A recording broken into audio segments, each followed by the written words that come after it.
Qué importante es hablarles de Cristo a nuestros hijos. Es el prójimo más cercano al que tenemos que discipular y al que nos tenemos que ganar para Cristo. Qué triste sería que una persona sea muy usada por Dios para alcanzar a las naciones y para alcanzar a las personas y que sus hijos se pierdan. Cuando en la Biblia lo que vemos es que la principal responsabilidad de la crianza de los hijos y de ganarlos para Cristo es de los papás. No es de los maestros de escuela dominical, no es del pastor, no es de los maestros del colegio. A quien se le pedirá cuentas por la vida espiritual, por el alma de los hijos, es a nosotros los padres. En Deuteronomio 6 se ve claramente esta gran responsabilidad que tenemos los que somos papás. En los primeros 2 versículos, Moisés le dice al pueblo: estos son los mandamientos, estatutos y decretos que Jehová vuestro Dios mandó que se os enseñase, para que los pongáis por obra en la tierra, para que temas a Jehová tu Dios, guardando todos sus estatutos y sus mandamientos que yo te mando, tú, tu hijo y el hijo de tu hijo, todos los días de tu vida. Es decir, mi responsabilidad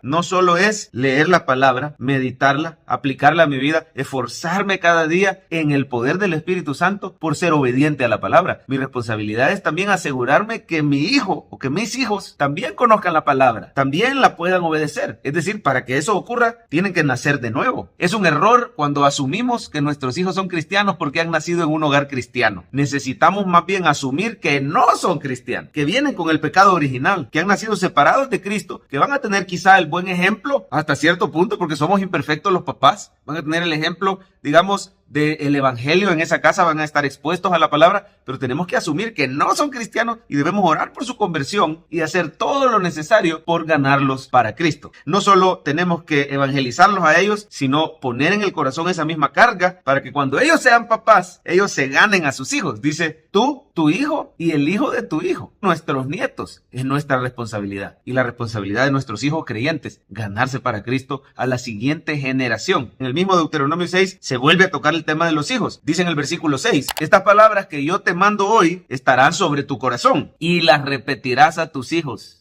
Y hablarás de ellas estando en tu casa y andando por el camino, al acostarte y cuando te levantes. Cuando estés en la casa, habla de la palabra. Cuando vayas en el camino, habla de la palabra. Aprovecha cada oportunidad que tengas para enseñarle a tus hijos y hablarles acerca de Dios, acerca de la palabra, acerca del evangelio, acerca del problema del pecado, acerca del Espíritu Santo. Y así en varias partes de este mismo capítulo. Este capítulo es tremendo para hablar acerca de esa responsabilidad que tenemos de explicarle a los hijos. Usted sabe que los hijos tienen una curiosidad natural y una gran sed por aprender más, por entender, por saber cómo funcionan las cosas. Y le preguntan y le preguntan y le preguntan y uno, en vez de aprovechar esos momentos, uno a veces le dice, espérate vos, estate quieto, ¿verdad? Pero uno debería de aprovechar esa curiosidad. Mire cómo dice el versículo 20. Mañana cuando te preguntare tu hijo diciendo, ¿qué significan los testimonios y estatutos y decretos que Jehová nuestro Dios os mandó? Es decir, está reconociendo, desde siempre los hijos han tenido esa preguntadera y esa curiosidad natural. Hay que aprovecharla para hablarle a nuestros hijos de Dios. Entonces dice el 21, dirás a tu hijo, nosotros éramos siervos, por decir esclavos, ¿verdad? De Faraón en Egipto. Jehová nos sacó de Egipto con mano poderosa. Está diciendo que debemos testificar a nuestros hijos de nuestra pasada manera de vivir y cómo el Señor hizo la obra. Jehová hizo señales y milagros grandes y terribles en Egipto sobre Faraón y sobre toda su casa. Que hablemos del poder de Dios, de las maravillas, de la santidad de Dios. 23. Nos sacó de allá para traernos y darnos la tierra que juró a nuestros padres. Hablemos de la bondad de Dios, de sus promesas, de su gracia, de su misericordia. Pero también hablemos de los mandamientos. Dice el 24. Y nos mandó Jehová que cumplamos todos estos estatutos, que temamos a Jehová nuestro Dios para que nos vaya bien todos los días. Ahí están las promesas. Mira, estos mandamientos Dios los ha dado porque Él es nuestro Rey, es nuestro Señor. Él nos sacó, Él nos salvó, nos compró. Y ahora promete bendición sobre todos aquellos que obedecen la palabra de Dios. Para que nos vaya bien todos los días, dice, y que nos conserve la vida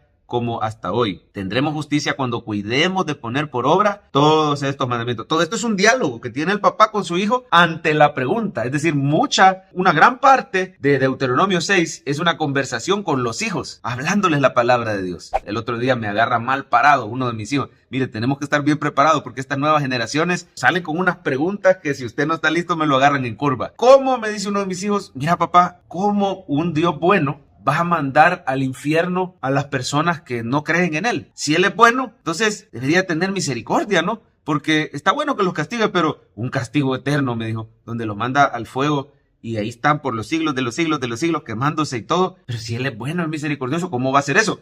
Una pregunta difícil, ¿verdad? Porque sabemos que la Biblia habla del infierno, que ahí va a ser el lloro y el crujir de dientes, y dice que el gusano de ellos no muere ni la llama se apaga, es decir, algo permanente, Así dice la Biblia y así lo tenemos que enseñar y creer, ¿verdad? Pero era una pregunta válida que muchos jóvenes se pueden hacer y tenemos que estar listos para responder. La verdad, yo no estaba muy listo, pero lo único que pude hacer es en el momentito, al estar conscientes, hermano, que Jehová es nuestro Dios, nunca nos desampara, nunca nos deja, siempre está con nosotros. Saber eso me hizo recordar, yo tengo la sabiduría de Dios, se la puedo pedir. Una oración de un segundo: Señor, regálame tu sabiduría, ayúdame. Mira, hijo, acordate, en primer lugar, es cierto, Dios es bueno, y porque es bueno, tiene que castigar la maldad. Si Él no castiga la maldad, a lo mejor está del lado de los malos. Entonces, precisamente porque es bueno, tiene que castigar la maldad. Además, no solo es bueno, Él es santo. Y como Dios santo, Él no puede hacerse el del ojo pacho con la maldad. No puede tolerar que una persona pecadora no se arrepienta y continúe en su mal camino y desprecie la gracia de Dios y no quiera arrepentirse ni cambiar. Además, es un Dios paciente y que da muchas oportunidades a las personas antes de castigarlas o juzgarlas o enviarlas al infierno. Les da muchas oportunidades de arrepentirse. No es que a la primera ya los va a juzgar. Y por último, es un Dios soberano. Es un Dios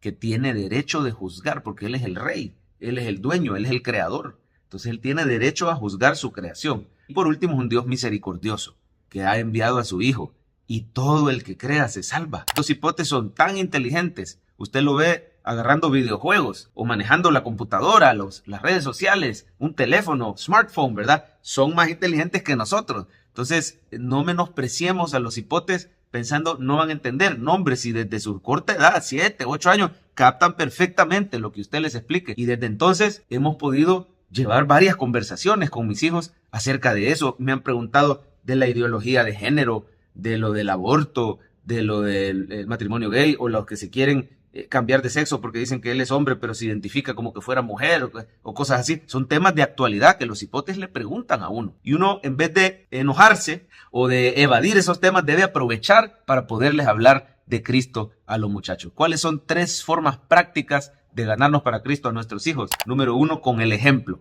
Que nos vean leyendo la Biblia, que nos vean congregándonos, que nos vean sirviendo, que nos vean nosotros mismos teniendo una vida devocional, que nos vean que dependemos de la oración de Dios para tomar decisiones, que cuando nos equivocamos, que cuando nos peleamos en pareja, reconocemos nuestro error, nos disculpamos, nos reconciliamos, volvemos al Señor. El ejemplo es claro, los niños ven ese ejemplo y de eso aprenden. En segundo lugar, tiempo con los hijos, donde tengamos conversaciones importantes acerca de Dios, conversaciones significativas, donde aprovechemos las preguntas que ellos nos hacen, donde nosotros mismos les hagamos preguntas, donde les digamos qué aprendiste hoy en escuela dominical, qué aprendiste hoy de tu Biblia. Hay que regalarle una Biblia a los hijos, aunque sea de esas que al principio son como con caricaturas y todo, pero déles una Biblia, anímelos a tener su tiempo con Dios.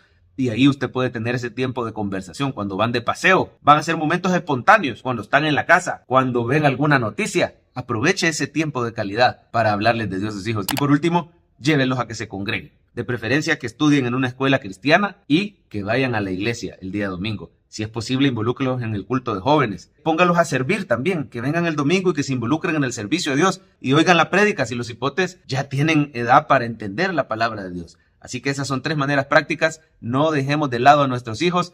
A usted y a mí Dios nos pedirá cuentas por el alma de nuestros hijos.